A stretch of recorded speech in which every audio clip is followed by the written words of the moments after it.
I was 14 when it happened, old enough to stay up past midnight on school breaks, young enough to still crawl into my grandparents' bed when the world felt too big. That summer, I was staying at their house in rural Kentucky, a wide, creaky old farmhouse tucked between long cornfields and dark woods. It was a stormy Thursday night, the kind where thunder doesn't crack, it rolls, like something ancient moving beneath the earth. Everyone else was asleep. My grandparents are in their room across the hall, and my little cousin is in the guest room. I was in my usual summer spot, an old twin bed in the converted attic, windows all around, and just enough insulation to keep out the worst of the heat. I liked it up there. It felt like my own little world. That night, I stayed up watching a movie on my iPad, earbuds in, the screen glowing faint blue in the dark. Rain battered the windows. Thunder rattled the panes. At some point, I must have dozed off, headphones still in, battery dying. I woke up suddenly, not from a sound exactly, from a feeling, the kind that sinks its teeth into your stomach and pulls. The attic was pitch dark. The iPad was dead. The house was completely silent. No hum of the box fan. No hallway nightlight peeking under the door. Power outage. The storm must have knocked it out. I sat up groggily and rubbed my eyes. Lightning lit up the sky, casting weird skeletal shadows through the tree limbs outside the window. I felt the hair on my arms rise. Then I noticed something that made my chest tighten. The patio door.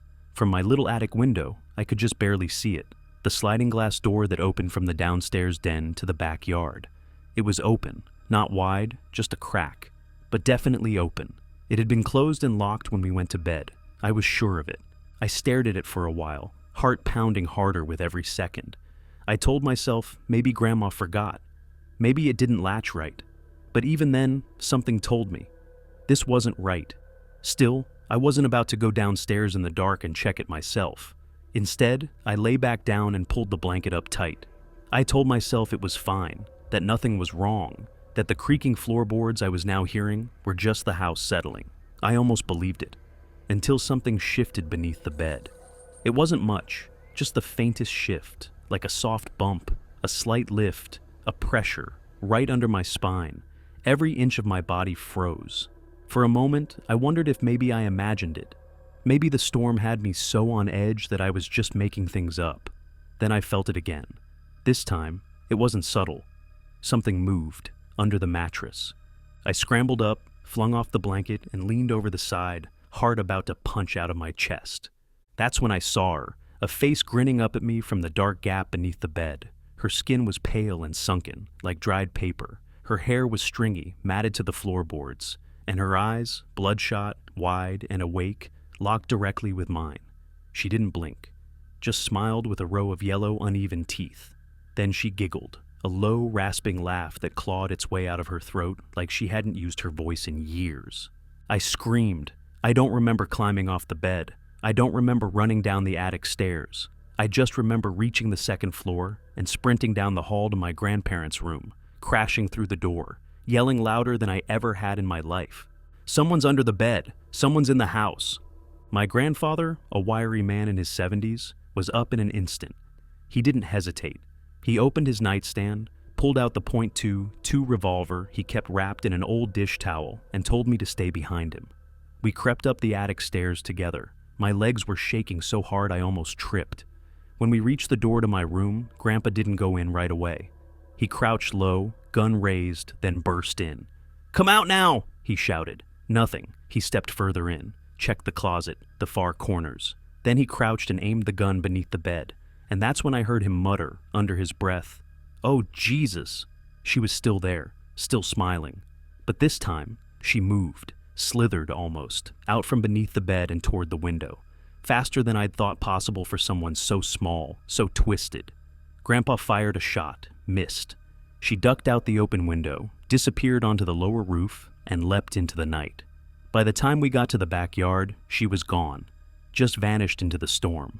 We called the sheriff's office. 2 deputies came out in the rain and searched the house, the barn, the cornfield. They didn't find her. No prints, no blood. But one thing was off. The patio door's lock had been forced, popped loose with a thin, rusted screwdriver we found in the grass.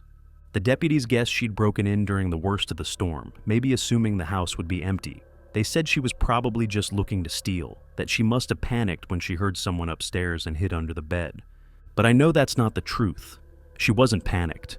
We never found out who she was. No one matching her description was arrested. No reports of anyone prowling the area. But I never forgot her face. Those eyes. After that night, everything changed. Grandpa replaced every door lock in the house with reinforced deadbolts. He put motion lights around the property, added a second lock to every window. The old patio door, gone, replaced with steel. But still, I never slept in that attic again. Even now, years later, I won't sleep with my bed flush against a wall. I always leave space underneath, and before I go to bed, I check. Because I know what it feels like to wake up thinking you're alone, only to realize something is watching you from inches away. It was a rainy night, one of those steady curtain-like downpours that hushes the world into a kind of eerie silence. I was 17, a wiry, sleepless teenager pacing the walls of my parents' house, trying to outwalk the weight in my chest. Insomnia had become a second skin by then, and anxiety was the thing living inside it. Sometimes, to quiet the static in my brain, I'd walk. Not far, just around the block. Get the legs moving, wear the mind down. It was past midnight when I finally put on a hoodie, slipped on soaked sneakers, and stepped out into the cold glow of the streetlights. Our neighborhood in suburban New Jersey wasn't dangerous. Not exactly rural, but quiet. A few rows of houses built in the 70s, a gas station, a small diner, and behind it all, tucked away like an afterthought, Miller Park. I knew every inch of that park. Swings I hadn't sat in since middle school, a trail that ran into a patch of woods no one really ventured into after dark, and an old maintenance shed that always looked one storm away from collapsing. I headed toward the park without thinking. The rain kept most people indoors, which was perfect for me. I wanted stillness, emptiness. I thought the walk would wear me down. I thought wrong.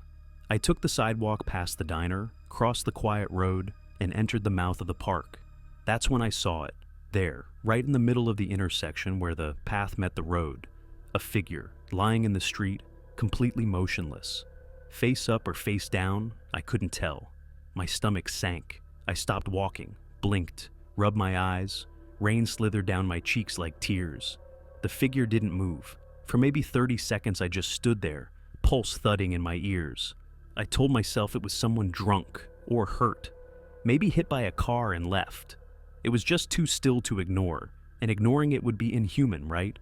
I stepped off the curb slowly, cautiously. Each footstep on the wet pavement echoed louder than it should have. As I neared, I started to make out more details. A man, maybe? Adult, broad shoulders, wearing what looked like a soaking trench coat. I was about 10 feet away when I heard it. A screech, high and animalistic. It came from the woods. The kind of sound that doesn't belong in any living thing. Like a cat's scream, but twisted, broken, laced with something human underneath. My skin prickled. I turned my head toward the tree line. Nothing. Just branches shifting in the wind. And when I looked back, the figure in the street was no longer lying down. It was sitting, perfectly upright, head tilted slightly like a doll freshly propped up. Even from that distance I could feel its gaze, cold, locking onto me. I stumbled backward, heart pounding. My instinct screamed to run, but my feet held firm in the wet concrete, useless. The figure stood. It stood like a puppet being yanked up by invisible strings. Jerkily, unnatural. Its arms hung slack, and for the first time, I noticed something in its hand, a glint of metal, a knife. I whispered to myself, "No, no." Then he moved, not walked, charged. He didn't yell, didn't grunt. He just sprinted at me, knife clenched, coat flapping behind him. My legs kicked into gear, finally, and I turned and bolted back into the park. Branches whipped against me as I tore down the unlit trail toward the woods. I could hear him behind me, heavy footsteps slapping the pavement, breathing like a wild animal. I don't know how far he chased me, but I didn't dare look back. The trail split near the center of the park, where the trees thickened. I took the path left, off the paved section, and into the woods. I dove behind a fallen log and collapsed to my knees, gasping. The woods swallowed everything. Rain, footsteps, even the screech that had started this nightmare. I waited, maybe minutes, maybe an hour. I don't know. Every sound was suspect, every rustling leaf, every drop of rain against bark. I didn't move until the fear became unbearable. When I was sure I hadn't heard footsteps in a long time, I crawled out and crept back toward the trail. He was gone, nothing in the street, just the storm and the distant buzz of power lines. I ran the long way home, avoiding the main road and cutting through backyards. I didn't tell my parents. I barely slept. I just lay in bed, wide-eyed and soaking, listening to the wind knock against the window. The next morning, I returned to the park. It felt like some kind of test, to see if it had really happened. I needed proof, even if I was terrified of what I might find. There was nothing. No body, no weapon, no blood, no trace of any of it. Even the puddles in the road looked undisturbed. But I knew what I saw. I felt it. That face, that screech. And worst of all, that moment where he sat up, like he'd just woken up from some inhuman sleep. I never walked through that park again at night, not even in daylight if I could help it. My insomnia never left, but now it came with something worse: dread. I still hear that sound sometimes, when the wind picks up during a storm. That screech, buried in the night like a warning. The rain doesn't calm me anymore. It reminds me of that night, and I'll never shake the feeling that he was meant to find me. It's strange, the things you remember from childhood, not birthdays or school plays or whatever's in the photo albums, but the moments that change you. Sometimes they're small, a look, a sound, a storm. I was in 3rd, maybe 4th grade, old enough to stay home alone for a night. At least that's what my parents believed. Looking back, I know they didn't have a choice that evening. It had been raining all day, a thick soaking rain that turned roads into rivers and ditches into lakes. My mom picked me up from school, same as always. But that night, she and my dad had some kind of charity event or dinner. I don't remember what exactly. They were supposed to be home before I went to sleep. Only they never made it back. The weather got worse than anyone expected. Lightning strikes every few minutes. Wind was howling like it was alive. I remember her voice over the phone, apologizing again and again, saying it wasn't safe to drive, and they were staying the night with a family friend closer to town. "It's just one night," she said gently. "You'll be fine. Just keep all the doors locked, stay inside, and leave a light on, okay?" I told her I wasn't scared, that I was fine, that I'd be good. I meant it. The truth was, part of me liked the idea. No bedtime, no one is checking on me.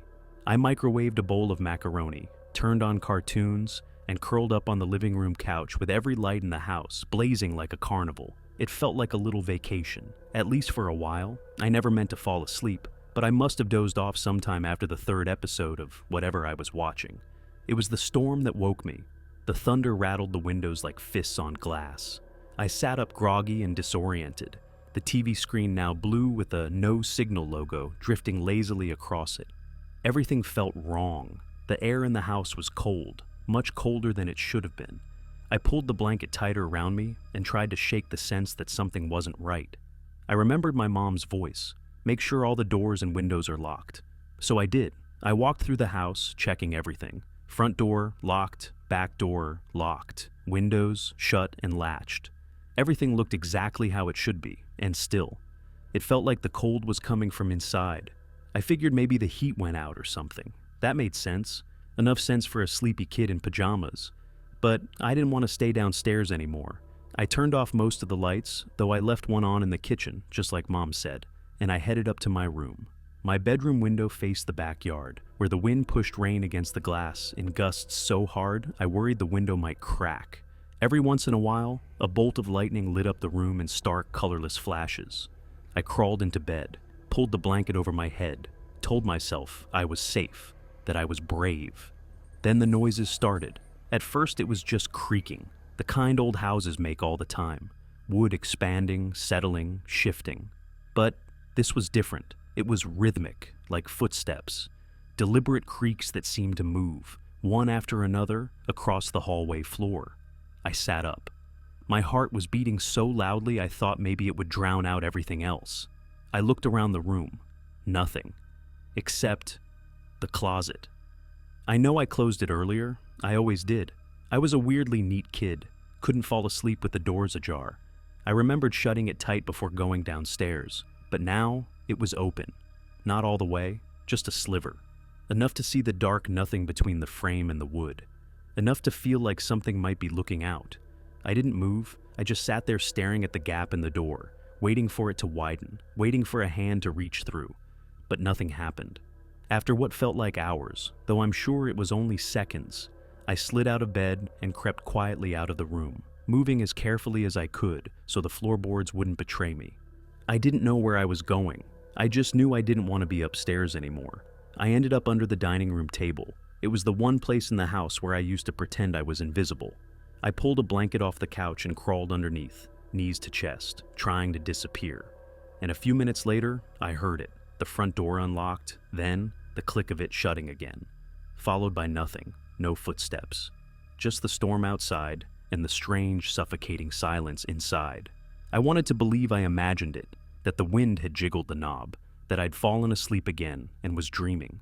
But then I heard a drag, then a step, another drag, another step. Someone was in the house. I held my breath and stared out through the gap between the tablecloth and the floor. The kitchen light cast just enough glow for me to see the hardwood entryway.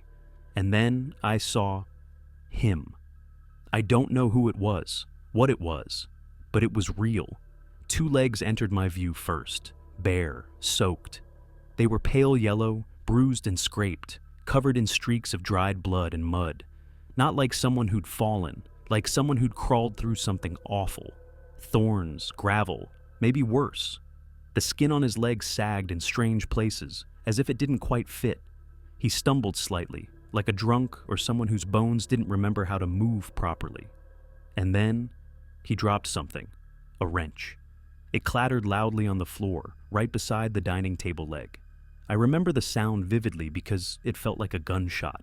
He didn't grunt, just stood there, silent and twitching. I stared at his feet, willing him not to bend down. If he did, if he picked up the wrench, he'd see me. He didn't. Instead, he just stood there for what felt like an eternity, long enough for my lungs to ache from not breathing. Then, with another staggering drag of his foot, he moved on. Out of view, deeper into the house. I didn't move. Not when the footsteps grew fainter. Not when I heard the back door creak open. And not when the rain swallowed the world again. I stayed hidden under that table until morning, until I saw sunlight stretching across the floor like a rescue rope. Eventually, I tiptoed to the back door. It was wide open. Muddy footprints tracked across the floor, disappearing into the grass outside. The wrench was still there. I picked it up and hid it in my toy chest. I didn't tell my parents. I wanted to. I almost did. But I didn't want to get in trouble. Didn't want them to know I hadn't checked the locks, that I hadn't followed Mom's instructions exactly, that I let something in. So, I kept quiet. After that, I couldn't sleep with the closet open. I couldn't fall asleep unless I checked the doors and windows myself. I became afraid of storms, of silence, of the cold that creeps in even when everything's shut tight. I didn't tell anyone for years. I couldn't. Because once you say something like that out loud, you can't pretend it didn't happen anymore. Now, I'm older. I've moved. I live in a different state, in a city apartment with security and neighbors and locks I double-check every night. And sometimes, when I pass a closet door that's ajar, just slightly, I remember that night.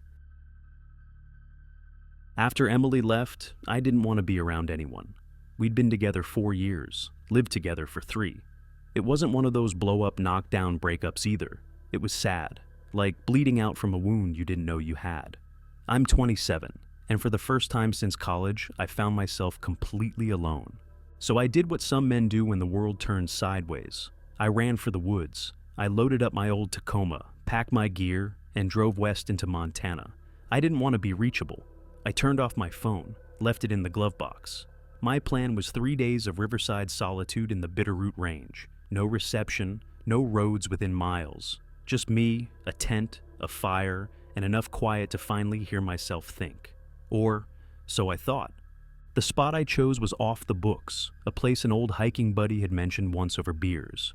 You park at a ranger station, hike 5 miles through sloping pine forest, and follow the river to a natural clearing where the land levels out. No cabins, no RVs, just wilderness. I reached it by late afternoon, but I wasn't alone. There were already 2 men on the bank, maybe 30 yards downriver. One sat cross-legged near a fire, adjusting kindling. The other stood with his back to me, shirtless, staring across the river like he was waiting for something. I tried to be polite, gave a wave. The man by the fire raised a hand briefly. The standing man didn't turn. Maybe he didn't hear me, or maybe he just didn't care. I picked a spot farther upriver and started setting up camp. As I worked, I kept glancing over at them, especially the standing one. There was something off still. Like the wind, the trees, the current, they all moved except for him. That evening, the sky went gold and pink. I poured a little bourbon and ate from a freeze-dried pouch while the fire cracked beside me. I told myself this was what I needed: quiet, space, peace. Then, just as twilight set in, I noticed movement on the opposite bank. The man was there again. The silent one. Only now he was standing across the river from my camp. There was no path over there, just thick trees and rock. He would have had to bushwhack through at least a mile of forest to get there. He stared for a long moment. Then he called out, "Hey!" His voice was steady. It carried over the water like a fishing line. "Hey!" he called again. "What's your name?" I hesitated. "Ben," I finally said. He nodded, slowly raised something in his hand, looked like a phone, and then, without asking, he took a photo of me. Click, no flash, no expression. "Thanks," he said, and disappeared into the woods. I didn't eat another bite that night. I didn't sleep either, just sat with my back to a rock wall, the fire low, revolver in hand. The silence wasn't peaceful anymore. It was oppressive. Every rustle in the underbrush made my chest tighten. Every gust of wind sounded like footsteps. Eventually, around midnight, I forced myself into the tent. I zipped the flap tight, set the gun under my pillow, and lay awake for hours, listening. Then came the footsteps. Crunch, pause, crunch. I grabbed the revolver and slowly unzipped the flap. The fire had burned low, casting long, flickering shadows. And there, 15 feet away, half hidden behind a log, was he, the same man, crouched, and in his hands, an axe. I raised the gun. "Don't move." He froze. Then slowly, too slowly, he stood. I asked what he wanted. He didn't answer right away. Then he said something that still messes with my head. "Johnny told me not to come." "Who's Johnny?" I asked. He tilted his head. "Johnny's my friend. He said I shouldn't be here, but Johnny's gone now." "Gone where?" "I took care of him." A pause. He was always talking, telling me what to do. Couldn't have that anymore. I backed away a few steps. "Drop the axe." "I like it here," he whispered. "Real quiet. You hear things better when it's quiet." He took a half step forward. I fired, not at him, just into the dirt at his feet. The crack echoed like a cannon in the valley. His smile flickered, just a twitch. But then, finally, he dropped the axe. "You should go," I said. "I was never here," he said softly. "Neither was Johnny." He turned and disappeared into the dark. I didn't pack. I shoved everything I could into my backpack, half-folded the tent, and hiked with my flashlight and revolver through pitch-black forest. I followed the riverbank until I could find the trail, and then followed that until dawn broke pale over the treetops. I reached the ranger station by mid-morning and called the police. They took me seriously, drove out, sent a deputy into the woods with me. But when we returned to the site, there was nothing. No second camp, no axe, no tracks, not even signs of a fire, just damp dirt and the wind through the trees. They chalked it up to some unstable off-gridder and advised me not to camp alone. I filed a report. They said they'd keep an eye on things. That was it. But it wasn't over for me. For weeks after, I kept dreaming about that man. Not nightmares exactly, just images. Him standing in my yard, him taking photos of people I loved, him whispering things I couldn't quite hear. And always, "Johnny told me not to come." I became obsessed with that line. I searched forums, incident reports, missing persons. I even called the local department months later to ask if anyone named Johnny had gone missing in that region. Nothing. Sometimes, when I'm walking through my neighborhood at night, I catch myself turning around, expecting to see him at the end of the block, standing completely still under a street lamp. Last month, I finally got a new phone. When I reinstalled some old apps, I found something buried in my photo backups. I hadn't taken it. I know I hadn't. It was a blurry shot from across a river. Me sitting by the fire. The timestamp matched that night. Somehow, the photo he took of me ended up in my cloud. I deleted it and got rid of the account altogether. But I know that won't change anything, because the real horror of that trip isn't what almost happened. It's what didn't. It's the part of my mind that still wonders, what if I hadn't brought a gun? What if I'd been asleep when he crept closer? What if I hadn't fired that warning shot?